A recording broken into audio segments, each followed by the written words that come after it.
ఈ నెల 8 నుంచి తెలంగాణలో అసెంబ్లీ సమావేశాలు జరగనున్నాయి. ఈ మేరకు సమావేశంలో ఉభయ సభలను ఉద్దేశించి రాష్ట్ర గవర్నర్ తమిళిసై ప్రసంగించనున్నారు. అనంతరం ఈ నెల 10వ తేదీన అసెంబ్లీలో ఆర్థిక శాఖ మంత్రి బట్టి విక్రమార్క, మంత్రి శ్రీధర్ బాబు బడ్జెట్ ప్రవేశపెట్టనున్నారు. ఇక ఇదే అంశానికి సంబంధించి మరింత తాజా అప్డేట్స్ మా ప్రతినిధి రాములు లైవ్లో అందిస్తారు. రాములు,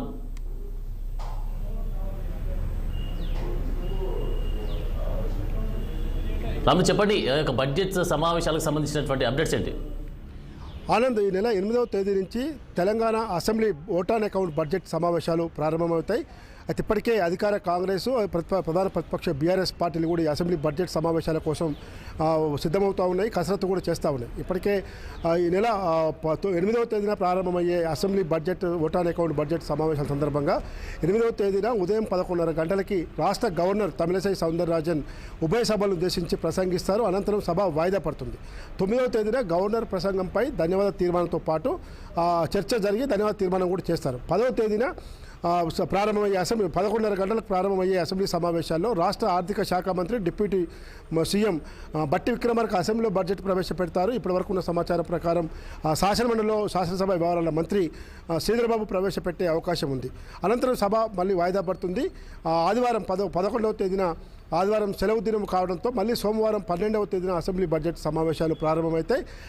అయితే ఈ అసెంబ్లీ సమావేశాలు ఎన్ని రోజులు నిర్వహించాలి, ఏ విధంగా నిర్వహించాలి, ఎన్ని పరిదినాలు నిర్వహించాలి, దానిపైన బడ్జెట్ సమావేశం సందర్భంగా బీఏసీ సమావేశం ఏర్పాటు చేస్తారు. ఆ బీఏసీ సమావేశంలో ఏ ఎజెండా ఎప్పుడు తీసుకోవాలి దానిపైన ఉంటుంది. అయితే పూర్తిస్థాయి బడ్జెట్ సమావేశాలకు కాంగ్రెస్ పార్టీ సిద్ధమైనప్పటికీ రానున్న లోక్సభ ఎన్నికల్లో ఇప్పటికే కేంద్రంలో పార్లమెంట్ సమావేశాల్లో ఓట్ ఆన్ అకౌంట్ బడ్జెట్ ప్రవేశపెట్టిన నేపథ్యంలో రాష్ట్రంలో కూడా ఓట్ ఆన్ అకౌంట్ బడ్జెట్ దిశగానే ఈరోజు కాంగ్రెస్ పార్టీ ప్రభుత్వం కసరత్తు చేస్తూ ఉంది. ఇప్పటికే ఆర్థిక శాఖ మంత్రి డిప్యూటీ సీఎం బట్టి విక్రమార్క సంబంధిత శాఖల మంత్రులతో అధికారులతో బడ్జెట్ అంచనాలపై కసరత్తు చేశారు. సమీక్ష సమావేశాలు కూడా జరిపారు.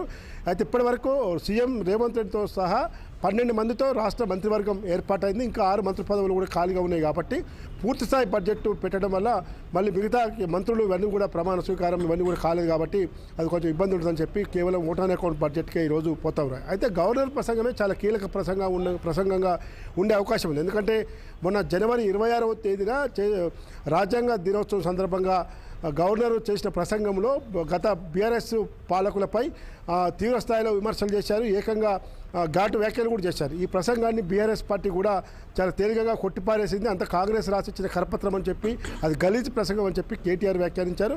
రేపు గవర్నర్ ప్రసంగం ఉభయ సభలు ఉద్దేశించి ప్రసంగించిన గవర్నర్ ప్రసంగం ఏ విధంగా ఉంటుందనే దానిపైన ఇటు బీఆర్ఎస్ కూడా ఆచితూచి ఉంది. గవర్నర్ ప్రసంగం సందర్భంగా బీఆర్ఎస్ ఏమన్నా ప్రొటెస్ట్ చేస్తుందా, ప్రొటెస్ట్ చేయదా, ఏ విధంగా ఉంటుంది? మరోవైపు బీఆర్ఎస్ ప్రతిపక్ష నేత ఈరోజు అసెంబ్లీకి కూడా వస్తారని చెప్పడం జరిగింది. కాబట్టి అసెంబ్లీ బడ్జెట్ సమావేశాలు ఓట్ ఆన్ అకౌంట్ బడ్జెట్ సమావేశాలు కాబట్టి ప్రభుత్వం కూడా చాలా పెద్ద ఎత్తున బడ్జెట్ సమావేశాలను ఏర్పాటు చేసేందుకు కసరత్తు చేస్తూ ఉంది.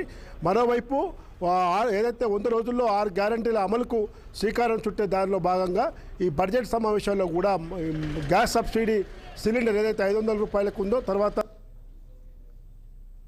Thank you Ram.